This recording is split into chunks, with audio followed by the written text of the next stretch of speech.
1 apple, 2 cloves of garlic, an onion. We're using 1 pork chop. Today I'm using the large Sotoko. We got the apple core, mini scraper, and the garlic press. Well, first I'm just going to get our onion going here. In school, I'm a very minimalist when it comes to salt and pepper.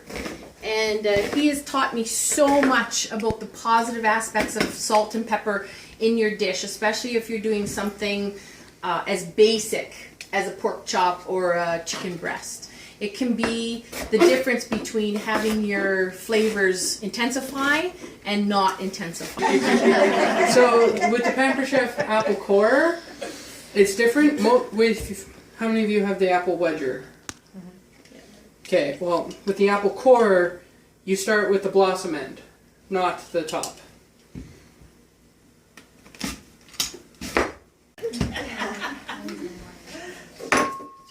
What we've been able to appreciate about using the blossom end of an apple, even if you're using your apple wedger too, is that you have a 90% greater chance of going straight if you use the blossom rather than the stem. Because maybe the stem is come in a little crooked, and so if you use the stem as your guide, you could go sideways. But if you use the blossom end, you'll 90% chance of going straight.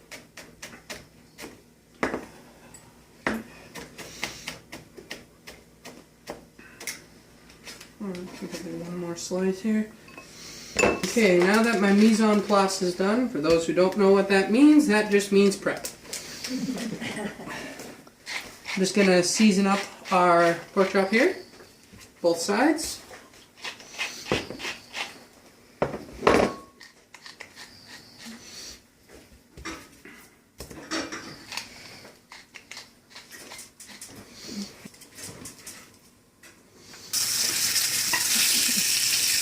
So one of the things I've learned about stainless is like little bits and pieces of char that are left on the pan are called fond, F-O-N-D, and that's what gives you the really great flavors in your sauces is the fond.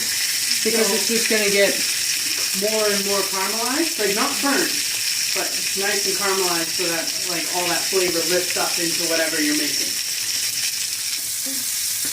I'm a firm believer in seasoning before you cook, season while you cook, and season when you're done. We drained a little. We're going to add our apples.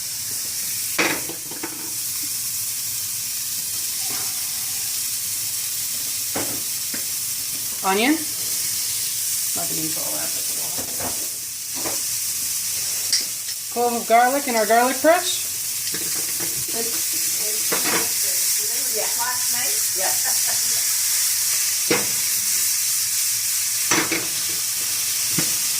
I'm using some Pamper Chef citrus basil.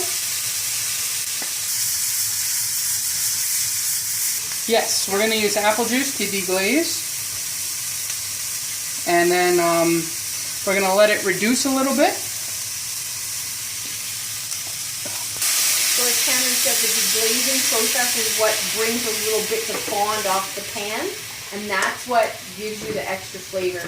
And in restaurants and places like that, they usually deglaze. Grab that mini scraper so I can get up all of it. But I can feel it all coming up with that applesauce. So going in 5, 3, 4, 3, Yeah, just want to get the camera on that. And get our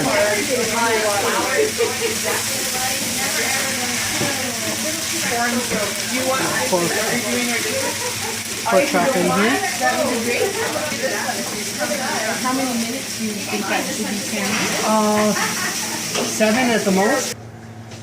Yeah, we're sitting at about a medium well. That's what we want. So we've cooked our pork chop here to a medium well.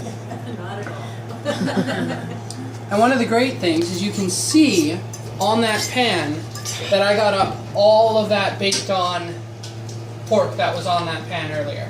And the onion flavor and the garlic and the apple, everything that stuck to that pan, that apple juice just picked it all up.